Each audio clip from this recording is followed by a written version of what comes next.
judges, magandang hapon po sa inyong lahat. The issue before the impeachment court today is not whether you possess the power to issue a subpoena. The real issue is whether such power may be exercised in a manner that disregards due process and compels the production of documents and information beyond what is allowed by law.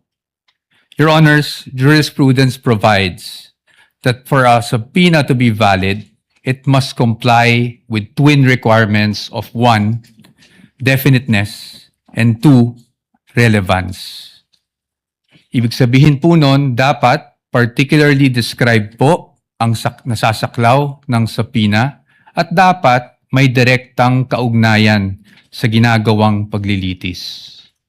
Your Honors, when a subpoena becomes oppressive, when it is unreasonable, and when it is merely issued for the very purpose that there is a hope that somewhere, somehow, something incriminating will come out, it ceases to be an instrument of justice. It becomes a weapon of a fishing expedition. And that is exactly what confronts this very court today. And that is why the defense has taken the position that the prosecution's requests must be denied. Allow me to explain, and let me begin with constitutional points. Our first point, Your Honors, due process. Impeachment is primarily a legal and constitutional procedure with political characteristics. It is sui generis, but it is not a purely political proceeding. Ibig sabihin po nun, the Bill of Rights, especially the due process clause, applies in all stages of the impeachment process. Your Honors, those are not my words. Those are the words of the Supreme Court in Duterte versus House of Representatives. And that is the law of the land. When we speak of due process, we offer a simple proposition that evidence must be present to support each and every accusation. Pero hindi po yon yung nangyari dito. Balikan po natin kung saan nagsimula itong proceeding na ito. I have here with me, Your Honors, copies of the Saballa and Cabrera complaints. Both filed before the House of Representatives. Both accused the Vice President of allegedly amassing unexplained wealth. Both with voluminous attachments, yet not one attached a document to support that accusation. Not a single financial transaction record, not even a single SALN. In fact, it was only after these complaints were filed, and more significantly, only after the respondent had filed her answer before the Committee on Justice, that committee started searching for evidence to somehow support these accusations through, again, the issuance of subpoenas. Your Honors, we objected then, and we are still objecting now, because with all due respect, the position of the defense is that is the very definition of a fishing expedition. Your Honors, in our legal system, it is not permitted to accuse now and then just look for proof later on. That is not how due process works. Hindi po dapat natin pinapayagan yan. Moving on to my second point, Your Honors. Let's talk about relevance. It is our position that the requests of the prosecution are in fact fatally overbroad. Bakit po fatally overbroad? An impeachable offense is an act or omission committed while the public official is occupying an impeachable office, not before being elected or appointed to such position. Again, Your Honors, those are not my words. Those are the words of the Supreme Court in Duterte versus the House of Representatives. That is controlling, and that is the law of the land. Yet here, Your Honor, today, the prosecution is requesting for documents spanning almost 2 decades, almost 20 years, dating as far back as 2007.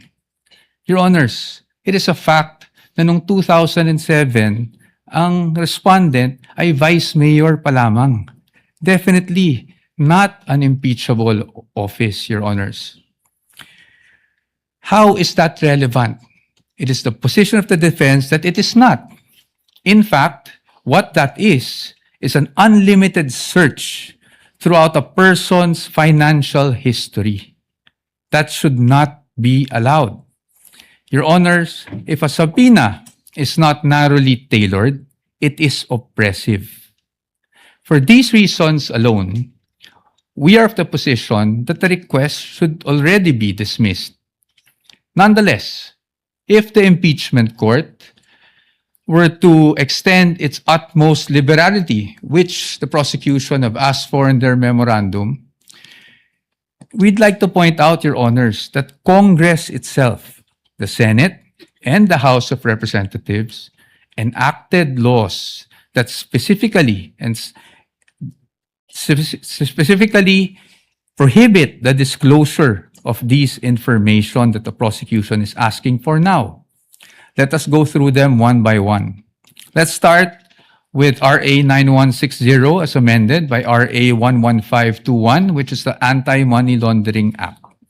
Your Honors, the prosecution is asking for covered transaction reports, suspicious transaction reports, financial intelligence reports, again, spanning almost 2 decades. However, it is clear under Section 8A, which we are flashing on the screen right now, na bawal po yun. Disclosure is prohibited under this provision, Your Honors. It is in black and white. Meron po bang exception? Wala po. Impeachment is not an exception. Had Congress wanted to make impeachment as an exception, madali lang naman pong ilagay yun sa batas. Pero hindi po iyon nagawa. Now, in fact, I also have here copies of the Financial Intelligence Report and another report from the AMLAC, the Information Management Analysis Group, which were already marked as exhibits, Your Honor. And it's in the records of the court. No? Exhibit D2-8-P1, where it says specifically that it should not be, the information should not be used as evidence in formal proceedings, Your Honors. Clearly, Your Honors, to compel AMLAC officials to disclose such information would be to compel them to violate the law. Let's move on now to the tax records, Your Honors. Prosecution is asking for tax records, so let's look at the tax code.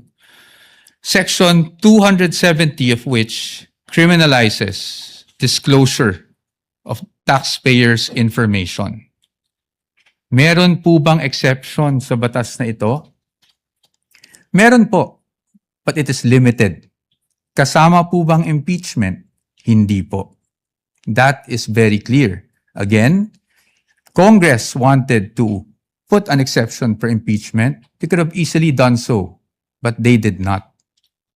Now, Your Honors, let's go to bank secrecy law, RA 1405. The state policy has always been to favor the secrecy of bank deposits, Your Honors. Dito, while we recognize that impeachment is in fact an exception, Your Honors, we submit that this exception is not automatic. Meaning, hindi porket may exception for impeachment, pwede na kaagad natin buksan ang lahat ng bank records na hinihingi ng prosecution. Why? Because, Your Honor, this exception does not dispense with constitutional safeguards. It does not abolish the right to due process. So dapat po, meron pa rin tayong basihan. If you look at the articles of impeachment, wala naman po doon na nagsasabing yung sinasabing unexplained wealth coming from, even if it was an illegal activity, ay pinasok sa isang specific account. In fact, Your Honors, this exception does not automatically mean that we should permit a fishing expedition. Yun nga pong mga bank account numbers na nakaspecify sa request for the issuance of a subpoena, ang aming posisyon po dyan, yan po ay nakalap doon sa illegal disclosure, with all due respect, na ginawa ng AMLAC before the Committee on Justice.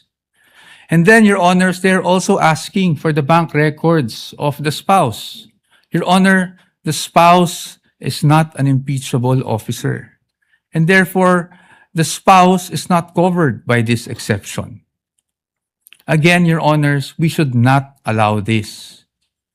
In closing, Your Honors, the prosecution has repeatedly invoked accountability. Your Honors, we agree with them. No one is above the law. But in the same manner, no one must fall below or be outside the protection of the law. Impeachment is indeed a powerful constitutional tool.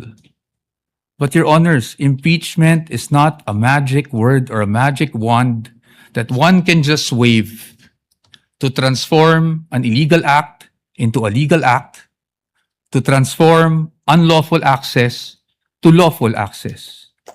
That is not what the Constitution contemplates. That is not what the laws enacted by Congress contemplate. And that is not something that the Honorable Impeachment Court should allow. We submit, Your Honors. Thank you very much. The gentleman still has 2 minutes and 48 seconds, which we shall credit, similar to the request of the prosecutor, to your rebuttal should you desire to use it, counsel, for the respondent, Attorney Paul. Thank you, Your Honor. Counsel, the prosecutor is recognized. Attorney Chel Jokno, you have 11.38 minutes, which will round off to 12 minutes, counsel. You may Thank proceed you. when you're ready for Thank you. for your rebuttal. Maraming salamat po, Mr. Presiding Officer, at magandang hapon po ulit sa ating lahat. Let me address each of the points that the defense has raised in their oral argument. Sabi po nila una ay due process daw ang isang paulit-ulit na dinidiin ng defense. But there's no debate that due process applies in this proceeding, just like in any other proceeding. The real issue before this honorable court is, will the subpoenas that we are asking be issued by this court actually deprive the respondent of any form of due process? Ang aming paniwala po ay hindi. And allow me to explain why. First of all, we are not yet at the stage where any evidence is being put in the trial or offered to the honorable court. Nandito pa lang po tayo sa punto na kung maari bang ipaproduce natin itong mga dokumentong ito. The defense will have every opportunity to make objections if and when particular exhibits or documents are identified by a witness and offered in evidence. Therefore, wala pong due process violation ang pag-issue ng subpoena. Second, the defense repeatedly cites the case of Duterte versus House of Representatives as, I quote, the law of the land, as I quote, controlling daw yung decision na yan. But I must remind the defense of that particular case and why the pronouncements quoted are mere obiter dicta, o kung sa simpleng salita po ay side comment lang. The entire Duterte versus House of Representatives case revolved around a different mode of impeachment. Kung maalala po natin, yan yung at least one-third na members of the House ang nagsampa ng kaso. And the entire decision discussed how due process should apply to that mode of impeachment. Totoo, may sinabi ang Supreme Court tungkol sa mode na ginamit po ng Saballa and the Cabrera complaints. Pero hindi po yun ang issue sa kaso ni Duterte. That issue is just a side bypass or incidental declarations of the court that are not controlling and are not the law of the land. And if you look mismo at the decision of the court, they expressly said, we are speaking of due process in relation to how these proceedings reached the Senate as an impeachment court, not this kind of procedure. Second, paulit-ulit din po nilang sinasabi na ang ginagawa po ng prosecution ay fishing expedition. Actually po, meron ng desisyon ang Supreme Court that addresses squarely this point. This case involved a case of unexplained wealth, the case of Republic versus Rabusa, GR 208183, decided August 31, 2022. Just like here, the prosecution in that case requested subpoenas for the production of bank records. Just like here, the argument was raised that this is a mere fishing expedition. In fact, hanggang sa Court of Appeals, ang sabi po ng Court of Appeals ay fishing expedition lang po yan. But please allow me to read just a portion of what the Supreme Court held here. I quote, "The Court of Appeals resolved that the bank accounts of Rabusa et al. Were protected under Republic Act 1405, that is the Bank Secrecy Law. Given the arbitrary demand to disclose the contents thereof, the Court of Appeals considered the inquiry as a fishing expedition to utilize evidence against Rabusa et al. In the instant case, given that the court orders in the form of various subpoena duces tecum and ad testificandum all involved the forfeiture of unexplained wealth, the RTC was in error for not allowing petitioner to examine, inquire, and look into the subject accounts." I continue. "As the present proceedings on unexplained wealth are now encompassed within the exceptions of Republic Act 1405, the court orders subject of this case clearly fall within the orders that would enable the examination of the respondent's bank accounts as contemplated in the first exception. Thus, it comes clear that this court cannot sustain the RTC's and Court of Appeals theory that there was no court order authorizing the examination of the bank accounts. On the contrary, records prove that the RTC issued several subpoena duces tecum and ad testificandum, which required certain persons to testify in open court and present documents which pertain to the existence and identity of the subject accounts and also to the accounts, the contents found therein. I just move forward. Given the existence and propriety of the subpoenas, the evidence procured through the same should have been duly considered by the lower courts. This court cannot agree with the Court of Appeals' supposition that the examination of the respondents' bank accounts was but a mere fishing expedition to pin liability on them. Next, the defense repeatedly cites a number of laws to claim that the requested information and documents that we are asking from this court for the issuance of subpoena are confidential. Sabi po nila, confidential daw ito sa ilalim ng Republic Act 1405. Sabi po nila, confidential daw ito sa ilalim ng Anti-Money Laundering Act, pati ang National Internal Revenue Code, pati ang Data Privacy Act ay confidential din. Pero kung titingnan po natin, klaro po at malinaw po sa amin ang batas at ang utos ng saligang batas sa impeachment court na ito. You have the sole exclusive power to determine an impeachable offense, and that includes the power to find out, ferret the entire truth, and make your decision on that basis. I will not dwell on the exception to Republic Act 1405. That's very clear. there's an exception for impeachment. Pero paano naman po yung sinasabi nilang Section 8A ng Anti-Money Laundering Law? If you read that law, particularly that provision, it clearly refers to prohibiting leaks by members of the Anti-Money Laundering Council. It never was intended to short-circuit the impeachment process or limit the powers of this honorable court to find out the truth. Ganon din po ang nakalagay sa ating National Internal Revenue Code. Sabi po ng defense, there's nothing that allows these documents to be made public. I cite Section 71, NIRC.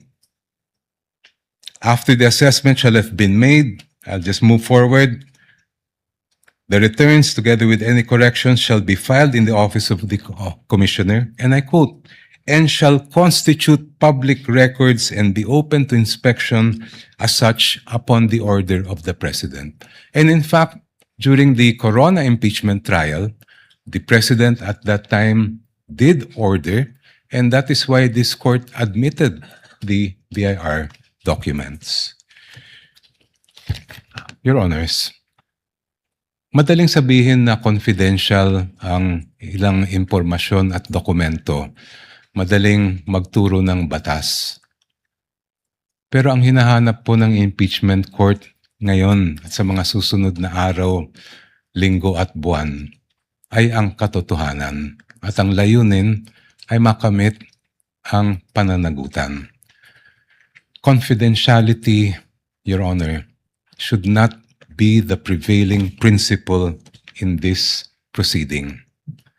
Hindi po confidential ang katotohanan. Maraming salamat po. Thank you, Representative, the Honorable Chel Jokno. Attorney Poa, counsel for respondent, is recognized for his rebuttal. Sir, you have 13 minutes. Thank you, sir. I will not take up the entire time to expedite matters. Your Honors, I respect, of course, the arguments put forth by the distinguished opposing counsel. But when it comes to due process, Your Honors, I think it's beyond debate, no, that due process must be observed in every stage of the proceedings. And aside from that, due process requires, Your Honor, that we also respect the protections afforded by law on the respondent. Your Honors, ang sabi po ng ating distinguished opposing counsels, obiter lang daw po yung sinabi ng Supreme Court.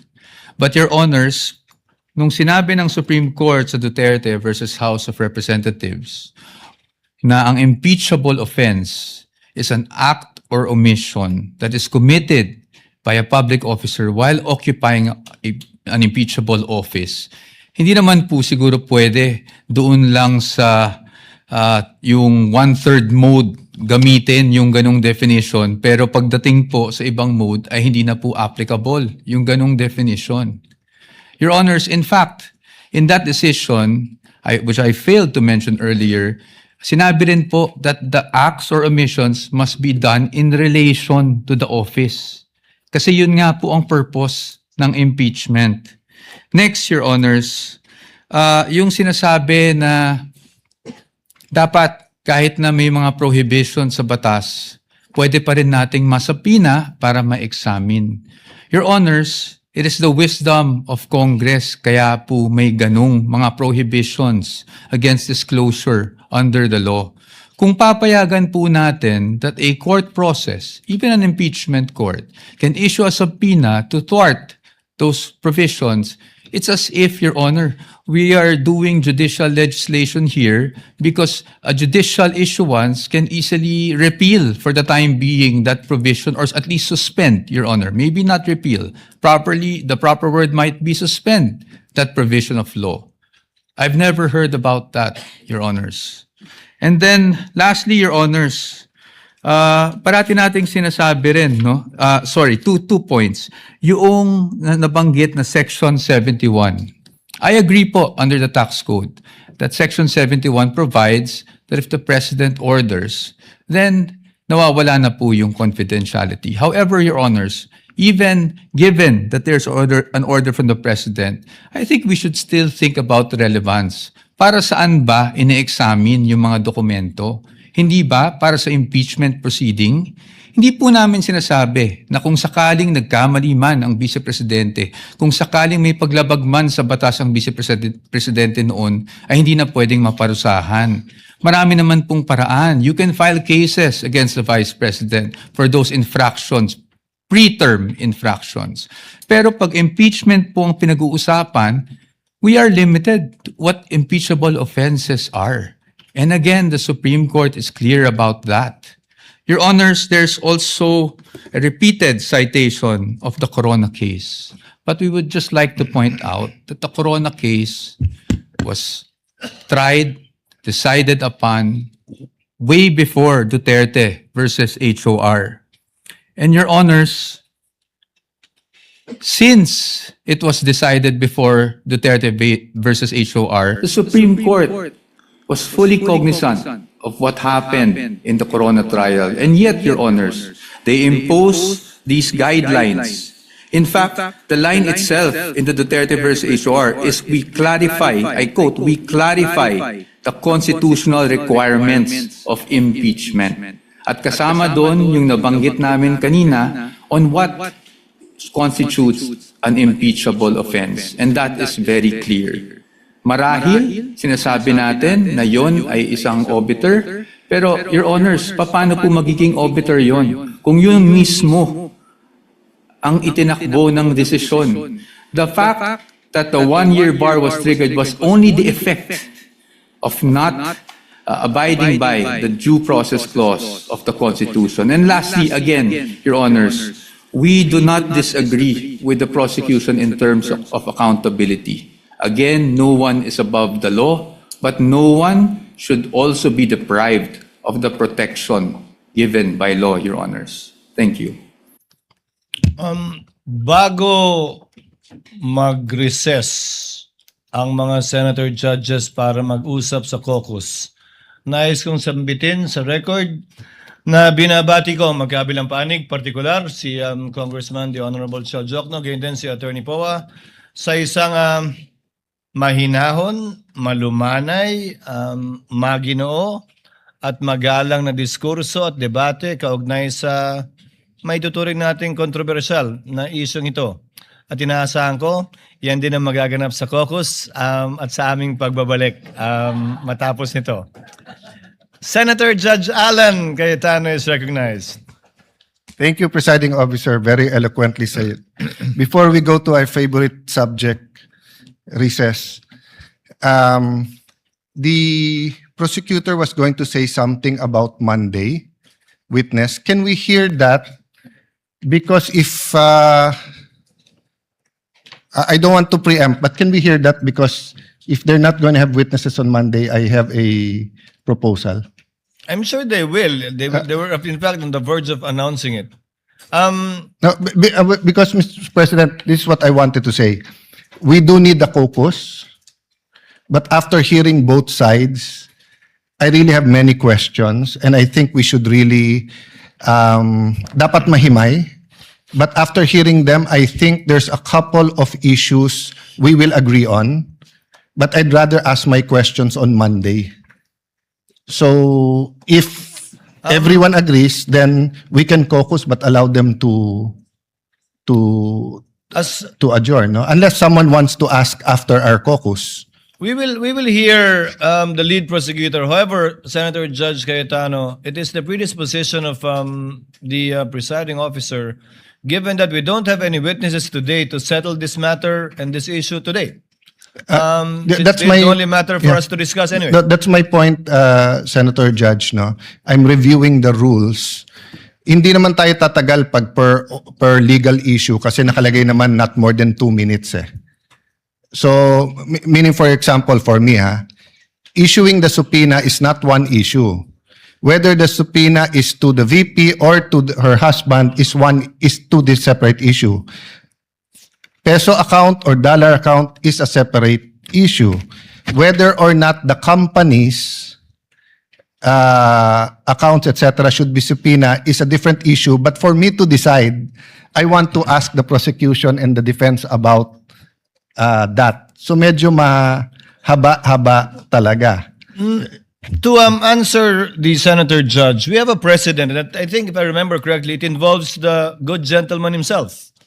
When then Senate President Enrile made a ruling with respect to the request for the issuance of a subpoena against the former Chief Justice Corona and his family. The gentleman agreed with respect to not issuing the subpoena against the Chief Justice, but disagreed with respect to not issuing with the family. No, And I the was ruling of I the was chair- correct there. That was the first. The rules of court says pwede pagka son-in-law, but I was overruled by Senator Exactly. Enrile. I appealed. The body agreed with him. So even if I was correct, I was overruled. But my point is, Mr. Presiding Officer, that was one simple issue. That's why I didn't argue. I'm saying this seems to be like two subpoenas. But there are several subject matters, AMLA, etc. And remember, this is Article 2. What's our assumption? August or September pa to iti-take up eh. So I'm just saying, so for example, no, we all agree on the ruling. It benefits one side. We should tell them why we ruled that way so that if they file a motion for reconsideration or they go to the Supreme Court, malinaw din yung ruling natin doon. There are substantive issues here. There are some issues as eloquently said by Congressman Shel Jokno. Alangan namang bagbago ako ng stand kung pare-pareho yung issue about let's say bank account. So you know my vote on that, di ba? But my vote on Chief Justice Corona doesn't mean it's the same vote if it was on his spouse and the companies that are under his name. I can tell you honestly right now, I don't know what to vote for, what my vote will be. But I do know that these are two important issues. Even the definition of definiteness and the definition of fishing expedition, I want to pursue that with them. With the permission Your of Honor, Senator sir. Judge Allen, can we discuss that in caucus? Yes, instead yes. of- So I'm just saying, if we're going to discuss it and maraming magtatanong, do you want them to go home and we can extend till Thursday next week or whatever? No, not at this time. Okay. We can advise Yeah, I them submit properly to the presiding at the officer. appropriate time. Senator Judge Pangilinan. Now, just to reiterate the earlier manifestation of the presiding officer, we agreed to go on caucus after the presentation Yes. after the oral argument. So let us stick to the agreement, Mr. President, Mr. Presiding Officer. Thank you. Umaasa pa rin ako na magiging mahinahon yung caucus. So we move to Chair declares a recess. We will advise the parties as to what time we will most likely finish once we know that we are in the process of winding up. In the meantime, kindly relax and study the next witnesses you will be presenting. Trial is on recess.